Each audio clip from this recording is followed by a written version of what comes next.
Welcome back to the Harbour Unboxed Q&A, June Q&A. Got Tim here at my studio, so that's nice. We're at the building set. We haven't filmed here for a while. And yeah, June Q&A. Asked you guys some questions in Discord, the YouTube community page. Tim has done his usual bit, sorted through them all and got the good ones. So hopefully we should have a bit of fun. And before I get too far on this one, for those of you who are interested, we do have a Hub Clips channel now.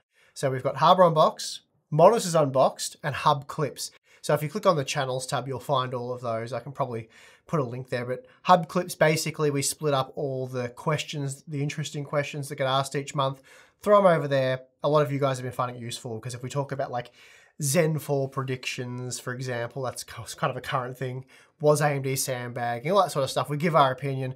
And then for those of you interested, I suppose you could go back, watch that after Zen 4's launch and you have all the information. Find out how wrong we were. Just a good way to find because often these questions are in the middle of the video. You have to go scrub through, try and find it, figure out which Q&A they were in. Hub Clips channel makes it very easy for you to go back and just get the individual questions that a lot of separate videos. A lot of guys on Discord were asking like, when did you say that HDR related thing, Tim? And you can just go search for that search phrase on the Hub Clips channel. You get it. Anyway, that's enough about Hub Clips. We'll get into it. But before we do, today's sponsor spot is brought to you by Thermal Grizzly and their new 12th gen CPU contact frame by DeWalt. It's well known that the integrated loading mechanism, or ILM, of the LJ1700 sockets bends 12th gen CPUs, leading to an uneven contact surface that reduces cooling performance. Solving this issue, the contact frame replaces the ILM, allowing for a much more even contact with the CPU's IHS and the base of your cooler, which in turn reduces operating temperatures. Installation's quick and easy, and thanks to the use of anodized aluminium, the contact frame is non-conductive. And then, for those of you who wish to further maximize contact, Thermal Grizzly now offers an optional lapping tool, so for more information, please check the link in the video description. How much does multitasking affect your CPU/GPU comparisons? Nowadays, people are gaming while streaming and/or watching videos on multiple monitors, and I'm curious to what extent all those tasks affect the overall experience. More cores tend to mean better multitasking performance, but have you tried putting a 12th gen Intel with P&E cores against AMD in such a scenario? A 6-core may be just fine for gaming, but at what point should buyers look at a higher core count CPU? How much does the GPU play a part? Okay, so this is one that we do see quite often, this type of comment when we do. I think most recently, the 5600 versus the 5700X, so 6 cores versus 8 cores.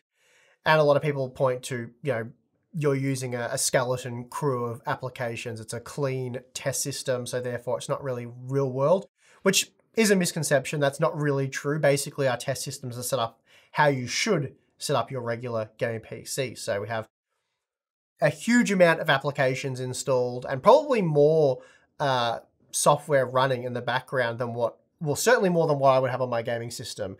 There's diagnostic software. We have, often I'll have Steam, Uplay, Origin that open. I try to close those to keep it all, as clean as possible, but they're still installed. And again, when you're gaming, you probably shouldn't have every single application you have installed open.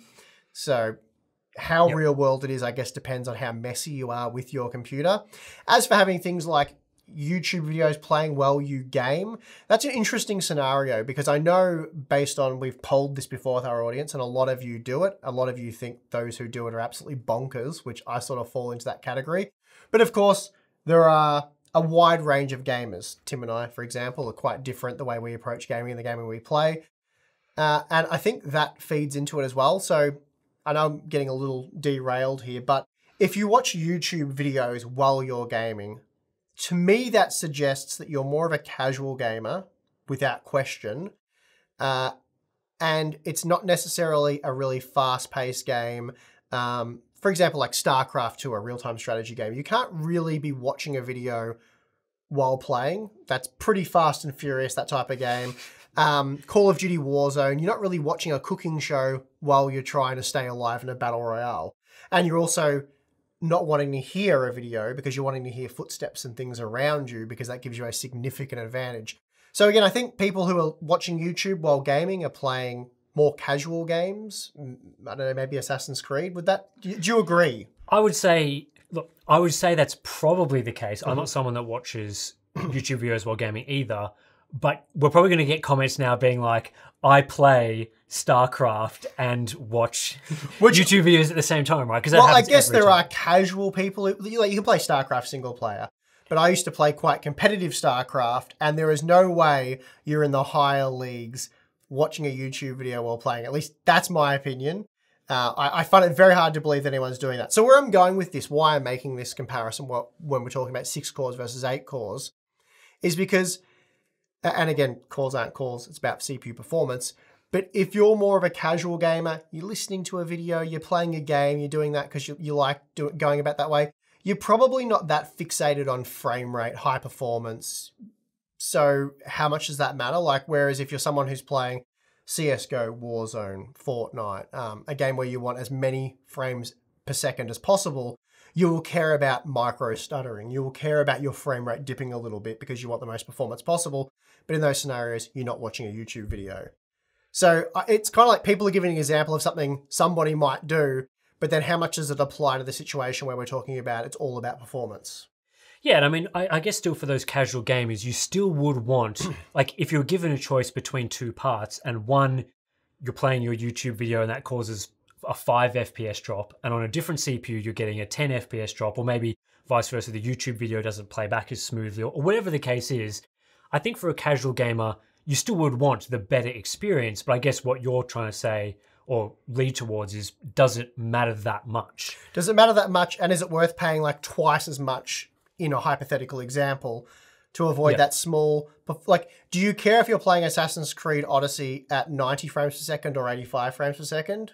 Probably not. I'm asking you because... Probably not that much. No. So that's where I'm coming at with that one. So that's sort of tackling the video playing sort of thing. But again, yeah, sure, I could do some benchmarks, and I probably will.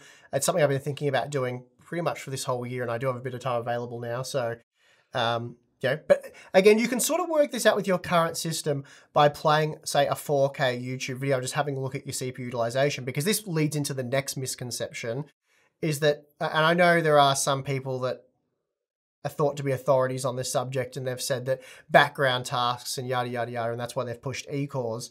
People seem to think that you need a core for Discord, a core for this, a core for that, and it's like, define what a core is anyway.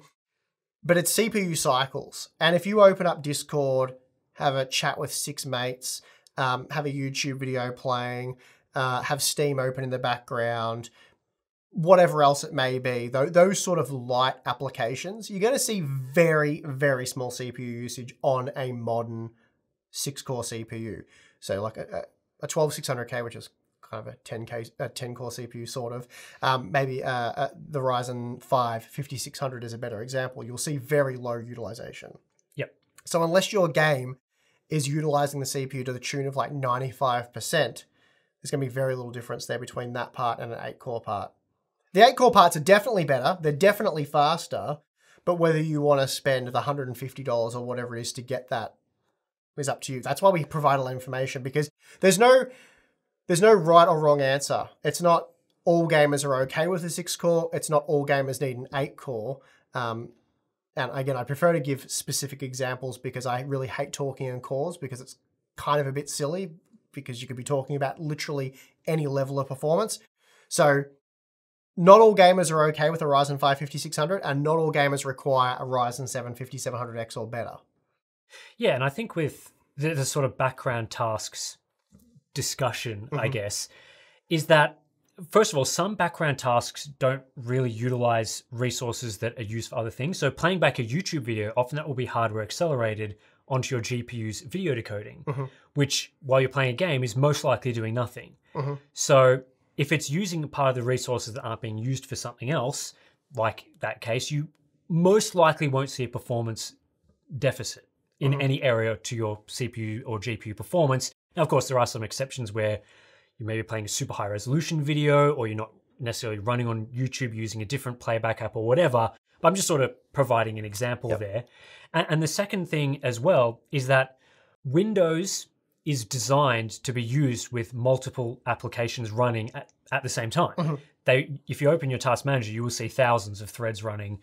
You'll see lots of other stuff that's not typically classed as like a background task. It's like the Windows search, utility and the Windows, firewall. All these things are running as background tasks as well. And Windows is designed to properly manage all of these tasks. So, and now it doesn't do a perfect job of this all the time. Certainly if you're, say, rendering a video in Premiere and trying to play games at the same time, Windows is going to be like, both these tasks need all of the CPU, so I'm going to have to do some prioritization. And there's certainly other bottlenecks in the pipeline as well that of course can't be avoided. So often, for example, when I'm rendering a video and I'm trying to edit in Photoshop at the same time, one or the other of those applications is going to suffer because Windows has run out of resources to manage. But in the situations where there are enough resources, generally speaking, Windows does a pretty good job of minimizing and parking applications that aren't used and allocating as many resources as possible to applications that need it. So when we're talking about all these light applications like running Chrome or Discord or RGB utilities, yes, if you run 20 RGB utilities... I was going to say, we should be careful with the RGB utilities. Some of them can be terrible. Well, I think you need to split it up into... Okay, because some background tasks will cause performance issues because they're polling the performance of your system. And polling the performance of your system can cause a performance deficit. So if you're running hardware info, a lot of RGB utilities will poll like your CPU frequency and temperature. Polling those things can slow down your system. But if we're talking about apps where that's not as much of an issue, like Chrome, for example, or Discord or your favorite chat application or whatever it is, Windows can generally do a pretty good job of managing that in terms of parking it. And certainly you can probably just do some testing very quickly yourself of running a game with Chrome open in the background when you're not using it versus closing Chrome. And it, generally speaking, makes very little difference to the performance of the applications that you're trying to use primarily. And that's because Windows does all sorts of things in the background. And on top of that, they're not particularly intensive applications. So if you've got any spare CPU resources, Windows can just be like, well, use those spare resources. It's only once, as we've talked about, you get to those high utilization situations where you may run into a few issues. Yeah, people bring up, I think streaming was mentioned there. So very few people are seriously looking at streaming while they game. That's still very much a minority workload. But yeah, look, and again, if you're streaming, you're not really... and you're doing it seriously, you're not doing that on the computer you're gaming on because it's always going to be a bit horrible unless you're using the GPU to do the heavy lifting. And even then, there'll still be a performance penalty. If you're serious about streaming, you'll just have a second, less impressive computer to do all of the hardware encoding. Yeah, and I think for the streaming is a bit of a different discussion as well because you're no longer talking about main task plus light/irrelevant tasks. Yeah. You're talking about main task plus main task. Yeah. You're using your CPU for two very intensive things. And as we've talked about just literally seconds ago, using two heavy tasks at the same time, something has to be sacrificed there. Yeah, and again, even like if you have a 64-core Threadripper system, which we do have here, and you encode a video on it, you can open up a game and play on it to a degree, but it's not... because you have 64 cores, it doesn't mean you can play like Warzone and have a smooth experience because you maybe only need 8 cores for there.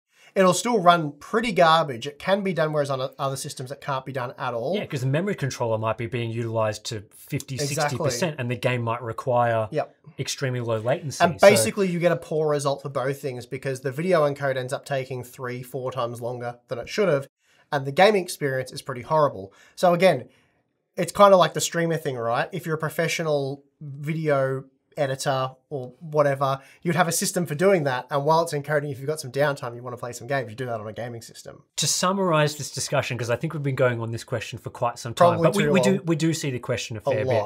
It's first of all, it's complicated. There's lots of different scenarios at play. And I think that the things most people are interested in is sort of with those lighter background tasks generally don't impact performance that much. And I'm sure you will go ahead at some point in the future and properly look and benchmark these sorts of things and, see what the case is. But I'd be surprised if you saw Chrome, for example, or Discord significantly affecting, even by just a couple of frames per second. Discord games. Chat with friends in particular. If your argument is, I got the 5700X over the 5600, because I have Discord open in the background. Absolutely wrong. You do not need that.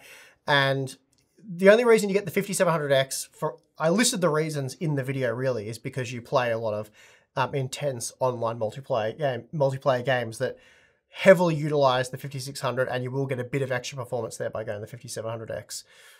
But that's not everybody. So we're not arguing for you must do this or you must do that. It depends. And we went through all the scenarios where one person would want one version or you may want the other version.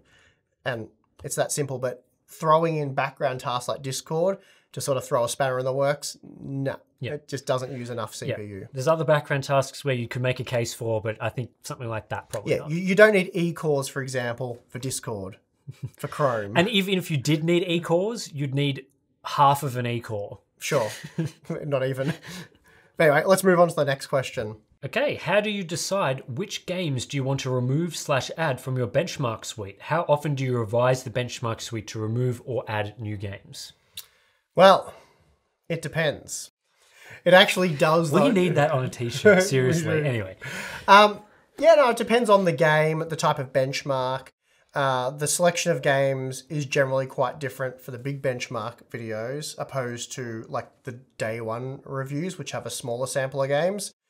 That content generally suffers from the same issue that most of the traditional websites and other reviewers suffer from, in the fact that it's not that diverse and it's not generally the latest and greatest games, because you want to be able to carry the data for quite a few months, generally until that new generation of products is finished releasing, and then we start doing the big benchmarks. Therefore, you don't want a game that's updated every 5 minutes to either break where you were testing the game or the performance numbers. So you want a game that's been out for quite a while and maybe isn't even receiving updates anymore, like Shadow of the Tomb Raider. So a demanding game that's demanding on both CPU and GPU, Shadow of the Tomb Raider is a great game. It's why we and a lot of others still test with it. And the performance numbers, as long as you test in the same location of the game, which we've now moved exclusively to testing in the village section, can be carried over for, unless you change things like you start enabling resizable bar or change the operating system or other things like that. So yeah, those games are suitable. Rainbow Six Siege is another one, maybe Watch Dogs Legion at this point. So they're good day one review titles. Now for the 50 game or for the 20 to 50 game benchmarks, pretty much anything goes. Games that drop in and out of our benchmark suite regularly would be like Call of Duty Warzone, Fortnite. Those two for basically similar reasons. The games are updated regularly, which changes the performance. They also receive map changes, map updates, things like that that break where we test the game. Fortnite, the results are valid for 1 week. They basically update the game every week, which breaks the replay function that I use for testing, and therefore I have to create a new replay, which changes the results, which is why Fortnite is never in any big, like there's never a long list of GPUs tested for that game. It's usually head-to-heads. So I make the comparison then and there. The data's no good for future comparisons. And then again, Warzone's a difficult game to test because it doesn't have a replay feature or anything like that. So there are various reasons the game gets updated. I have to throw all the results out. I may come back to it and add it again, but I can't test all of the required GPUs in the time I have available, so it gets dropped. Yeah, they're the most common reasons, I think. Jumping off of the video by Gamers Nexus about the Alder Lake ILM pressure issues, do you think Intel would benefit from or look into changing the ILM on Z790 boards? First time saying that, it's always a bit tricky. Z790 boards to reduce their already high temps. Intel states they've tested this and saw no issue, but Steve showed a 7-degree drop in temperatures through though minimal change in core-to-core deltas. So, yeah, so will they change it? The contact frame, which is, as luck would have it, with Thermal Grizzly's contact frame is the advertiser for, or the sponsor for, well, not the video, but the sponsor spot of this video. Anyway, moving right along. Yeah, the Gamers Nexus findings were impressive, but to be expected. That's sort of what we expect that to do, and we've done some internal testing and found similar results. So I guess you could say we've validated those findings. Is there a problem? I mean, it works without it. It just works a lot better with it. So Intel saying there isn't a problem, I mean, they're technically right, but also it works a lot better. Yeah, with it. It's like how good you want it to be. Yeah, Intel's never going to say like, yeah, we screwed that up massively. It doesn't work very well. We need a redesign. Especially, it's easy for them just to stick with the same design they've got because it technically works. It just doesn't. And it technically works well enough for the vast majority of the product lineup. It's just the really hot, power-hungry 1200K that suffers the most. Yep. And dropping, anywhere from 5 to 10 degrees off that CPU gets you well away from that thermal threshold. So a redesign would be in order. How difficult that is hard to say because it needs to be a design, a loading mechanism that's quick and easy like what they currently have. So the contact frame isn't as quick and easy. It's still quite quick and quite easy, but to change the CPU, it's a lot more involved. It's not just a latch you lift up, you pop the CPU out, you put another one in and put the latch back down. You've actually got to remove the entire socket loading mechanism, take that off, have the backplate on, put that over the CPU, make sure it's all seated correctly, and then tighten it up in sort of like how you do a tire up on a car, one corner, the other corner, and make sure it's all torqued correctly and stuff like that. So significantly more difficult and tedious than the stock mechanism, despite the fact that for an experienced builder, it's relatively easy. So I think with this though, let's be honest, the socket that we're talking about is probably only going to be used for the current generation and the next generation. Well, so we'll probably get a worse socket after that. I think if this was like an AM5 coming out and you know that the socket is going to be used, well, we don't actually, okay, AM4, where we actually don't know. We don't know what's going on with AM5, so I'll use AM4 as the example. Mm-hmm. If we know that it's going to be around for 4 or 5 years, then you wouldn't want the first generation product to have this flaw, and you would think that it would make sense in that circumstance for the next time around the next year, you would modify the design slightly. Because they have had like high-end desktop designs that do apply pressure differently for the larger CPUs. Yeah, so it is possible. So I'd say if you're in a situation where the socket's going to be used for 4 or 5 years, the first generation someone finds this issue, then for the second generation of motherboards using the same socket, that you would make a small adjustment to correct that. But I think with the Intel situation, you'd probably just wait for the next socket design. Yep. Like you'd probably, whatever is coming after LGA 1700, that is when you would modify the loading mechanism to make it more sturdy and solid so that pressure is applied more evenly. I think with this generation, it just doesn't really warrant the redesign, especially as you say, most CPUs work fine. Intel's designed the platform and the CPUs to all work together. So they're probably asking for a lot of, even if the enthusiast solutions do work very well, Intel has a different set of criteria for their engineering for things to be the standard that they want it to be. Yep. So it's more than just let's change this thing and hope that it works. They have to go through a lot of validation, which again, for a socket that's going to be around for another year at most. We've seen this stuff with the IHS as well for years. Like, you can de-lit it, apply some liquid metal and get much better results. And it's not something Intel's really addressed because they would tell you their design works as intended. Yep. And that's what they're saying with the socket because, well, technically it does, but it could be better. Yeah, I mean, for one generation of motherboards, I just don't think it makes sense. Not from Intel's perspective anyway. No. We would like to see it improved, but it's not going to happen. This might be an outrageous question for you, Steve, but which one of your DeWalt purchases has been the least impressive, that it's actually replaceable with any other brand/unbranded tool?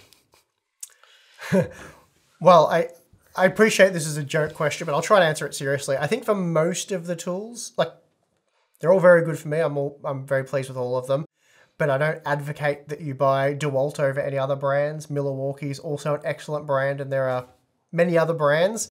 So in that sense, there is no particular tool that I think DeWalt only make you couldn't go to, say, Milwaukee and get an equally good tool. Like I have like a cordless grease gun for my machines. That is awesome. But I think Milwaukee and multiple other brands probably offer that, Makita, whoever else. Yeah, my favorite tools are more the specialty ones. Like I've got a portable bandsaw, very cool, love that thing. Use that heaps for making my desk. I think you will see that in the video. Actually, I was using that. Really great tool. The grease gun. But what's the worst one, Steve? Because that was the real part of the question. Which is the worst DeWalt tool that you've got? All the DeWalt fans are just like ready to attack you in the comments. Okay, yeah, actually, no, I do have a worse, because I was going to say, none of my tools have failed me. They've all worked. They work well. I mean, I'm not a professional builder. I use them a bit, but nowhere near as much as a professional builder, so don't ask me for tool advice. But I did buy their 54-volt chainsaw, the original one, and it leaks bar oil like crazy. It sucks. So, yeah, it works quite well. I liked the tool, but it's a pain in the butt. You can't leave it with bar oil in it, but you can't really drain all the bar oil out either after you use it. So I've got like a big plastic lid that I have to sit it on, and it just fills that with all the bar oil that was in it. It sucks. They've got a new model now. I don't know if that leaks bar oil, but I know that's a common problem as well, because tons of people online complained about how they loved the saw. You didn't watch the reviews. There was no reviews when I got it. You got burnt then. It works well. For all the heavy stuff, I use my Stihl chainsaw. But it's a good unit, but it has a fatal flaw, and that is the bar oil. But they've got a new model now, so maybe, I don't know, I have to keep an eye on user reviews and stuff like that to see if other people are having problems with that one. So that's really the only tool that I've been disappointed in. The engineering, construction, design, quality of all the other ones has been very good. But I'm sure you can get similar quality from many other brands. There you go. There's my answer on that one. Will future CPUs need 2 types of cores for best gaming FPS? So one fast gigahertz core and other somewhat slower heavy cache core for games that will either use or not use lots of cache. That's a confusingly phrased question, but I think I get where you're coming from. For gaming, you really want, multiple fast cores, so high clocked, high frequency cores with that are cache heavy. I mean, really, the 5800X3D has proven that. I think this question probably arises from like the E-core, P-core thing. Basically, for current generation gaming, you realistically only need we've had a long-winded answer to this question, but realistically, 8 fast cores will have you well and truly covered for all games that are out now. Yep. 8 Elder, 1200K. Yep. 1200K, 12700, it's going to blow through all games, no performance issues at all. Then you've got the 8 E-cores. The 8 E-cores are virtually useless for gaming. In fact, they're entirely useless for gaming at this point in time because we've talked about the background tasks and all of that. The 8 P-cores on the Core i7 and Core i9 processors will have you more than covered for all games plus your background tasks. The E-cores are completely useless and redundant in that situation. Where the E-cores are invaluable is allowing Alder Lake to take on Zen 3. Without the E-cores, Intel would sort of be in the same problematic situation they've been in for, many generations before, since about Zen 2, is that they have unbelievably impressive gaming performance and then unbelievably weak productivity performance. So that's where the E-cores really help out. And I think with Raptor Lake, we're going to see, the rumor is a doubling of E-cores, which will see gaming improved by whatever the IPC increase is for the P-cores, but you'll get quite a significant improvement to productivity because you'll have all those extra E-cores. Yeah, I think for this question, you really do want your P-cores to have, or your high-performance cores for whatever architecture, to have both high frequency and high cache for gaming. Yep. And I think it would get too complicated if you were splitting it up into, here's one bank of cores that runs at 6 gigahertz, and then you've got another bank that's got heaps of L3 cache. I don't think that would work. There's a massive disconnect there anyway to what gives you the performance. Yeah, and I think as well, with the 5800X3D, we did see slightly lower clock speeds when they added the extra cache relative to their highest performance CPUs. But we're talking a very small, And ideally, you'd want that frequency to be higher anyway. Yeah, so I think it just gets very complicated because you have to look at, first of all, are CPUs actually designed primarily for gaming? I would say very few are designed specifically with gaming in mind. So then you have to think of this very complicated architecture that really would only be suitable for gaming. And then what games would prioritize the frequency cores versus the cache cores? But with Intel's Alder Lake architecture, they've essentially done that anyway. That's why we have the P cores and the E cores. If gaming was completely removed from the scene, you almost wouldn't need more than 1 or 2 P cores. Or any. You would just have a CPU littered with E cores. because that would be the fastest way to crunch like a rendering task. The performance cores will be useful for things like Photoshop, parts of video editing, for example, not necessarily the encoding portion. And things that require cutting-edge instruction sets. Yeah. So, but they would be less important. Like you could have an E-core only CPU that had like, I don't know, 32, 64 cores. That would be a bit of a productivity beast, but would be absolutely woeful at gaming. Yep. So it's a balance, and that's what I'm sort of getting at. Like the 8P cores more than well and truly has you covered on the gaming front. But basically, you don't want a CPU. You don't want to disconnect high frequency and cache capacity. You want to cram those two things together for optimal performance. You'd be doing yourself a disservice by having low frequency, cache heavy cores with cache light cores at a high frequency. That'd be a disaster of a CPU, in my opinion. How much do Nvidia and AMD realistically consider their older products when releasing new GPU drivers?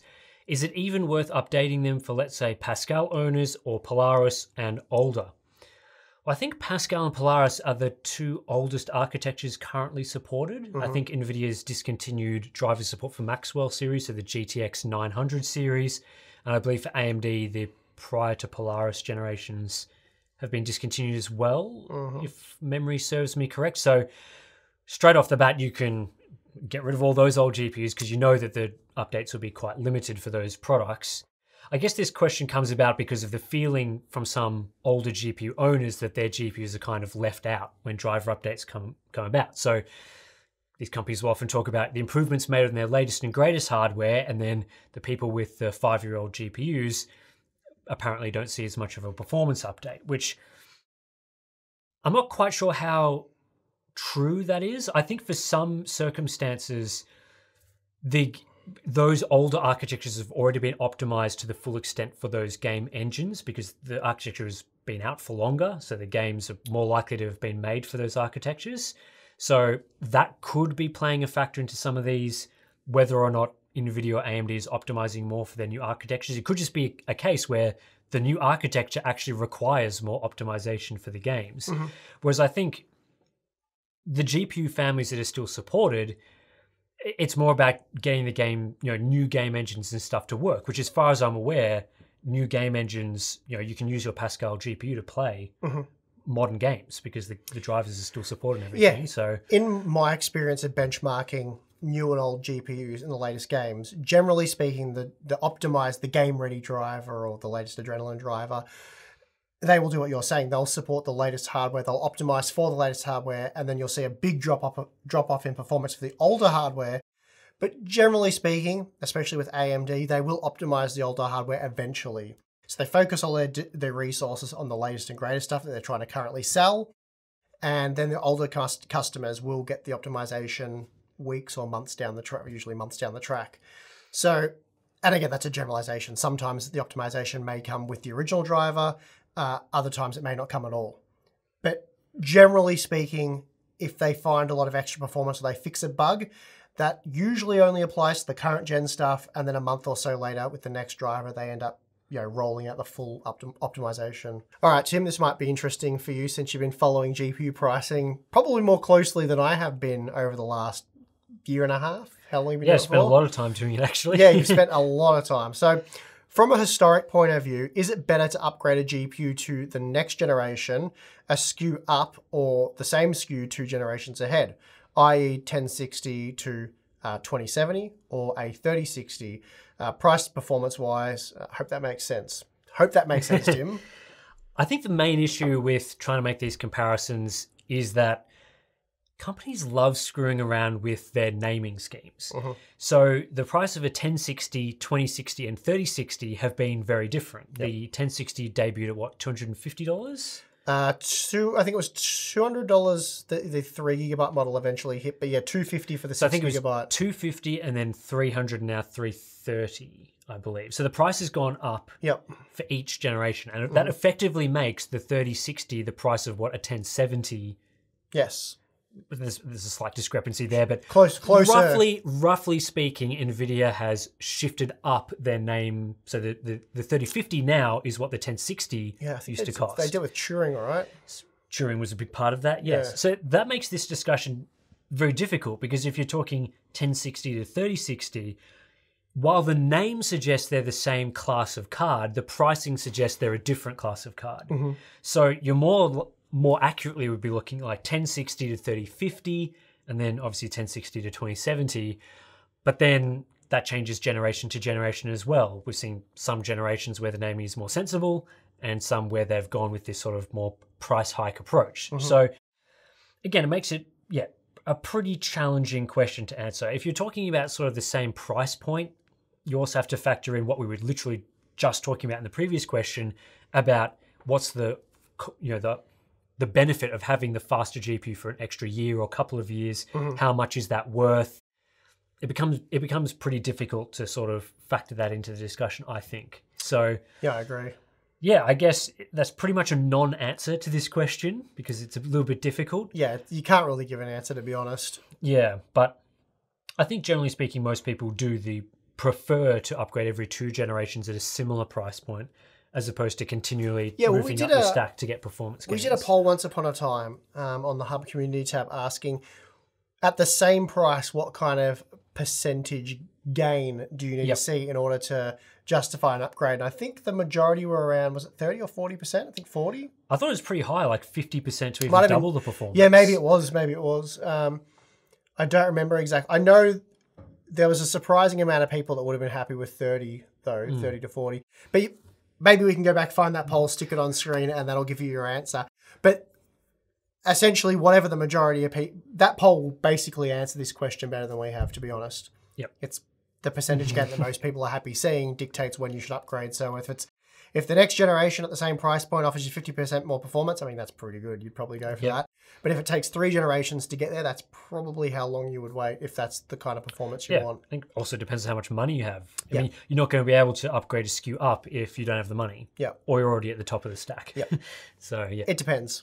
All right, Tim, what are your current personal rigs, or what's your current personal rig? Do either of us plan to upgrade anytime soon? So how many personal rigs do you have? Just the one? Me, generally just the one. Okay. I mean, I've upgraded recently. I've got 3. I'm sort of in the transition stage, because I've just moved house, getting a new studio set up. So you want to set up a dedicated gaming So I will PC be setting up a dedicated gaming setup. At the moment, I'm kind of like some of the time using my QD OLED, some of the time not, just depending on what I'm doing.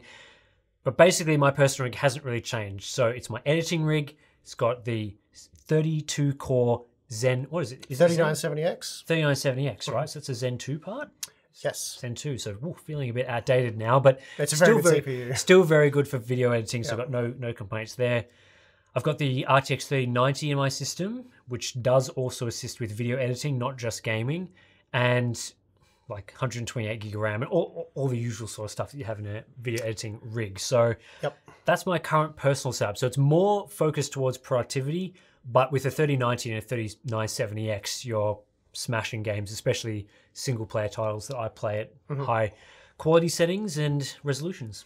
Yeah, well, pretty similar to Tim. My main work PC, editing PC, which used to be my ex-gaming PC, that has the 3970X, so Threadripper 3970X, 32-core, 64-thread CPU that Tim has. That's on the MSI TRX40 Creator motherboard. 128 gigs of RAM, and I have the new Sapphire 6950 XT in there. So good GPU, and then a range of SSDs and stuff like that. And then the new gaming PC, well, most of you guys should know what that is because I built it with Chris on the channel. Go check out that video if you haven't seen it. But it's 2 PCs in one case, so there's technically 2 computers in there. They're both Alder Lake systems. One's a 1200K, I think it's just a K, not a KS, but same thing. And then a 12700K RTX 3090 Ti. It's a crazy system. Z690 godlike motherboard. The best components that you can get for gaming today. Pretty well, yeah. It's a bit bonkers. So and I've been streaming every Friday night publicly. So mostly for Patreon. Oh, is that a pitch for your personal channel, the Steve channel? If you guys want to come and hang out on Friday nights and be like Tim and troll me in the comments, go for it. Just join Tim.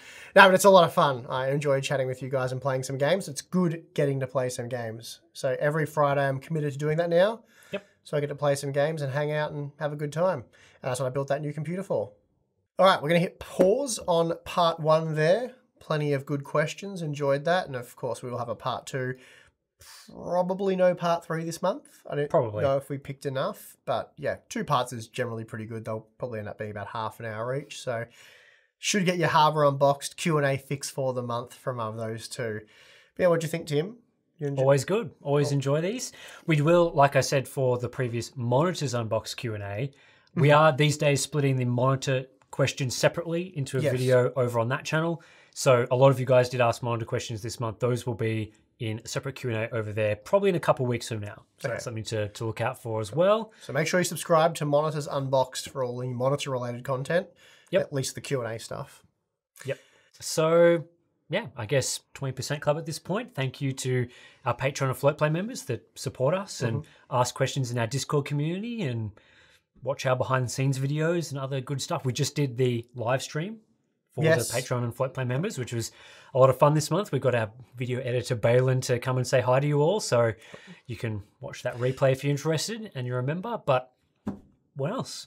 That's pretty much everything. Yeah. We have a Discord server, as you said, behind-the-scenes content, Q&As, which obviously, and all that sort of stuff. So anyway, check out FloatPlay Patreon if you're interested, but if not, well, we would like to just thank you for watching this Q&A video, and we'll see you for part 2 soon. I'm your host, Steve. I'm your host, Tim. See you next time.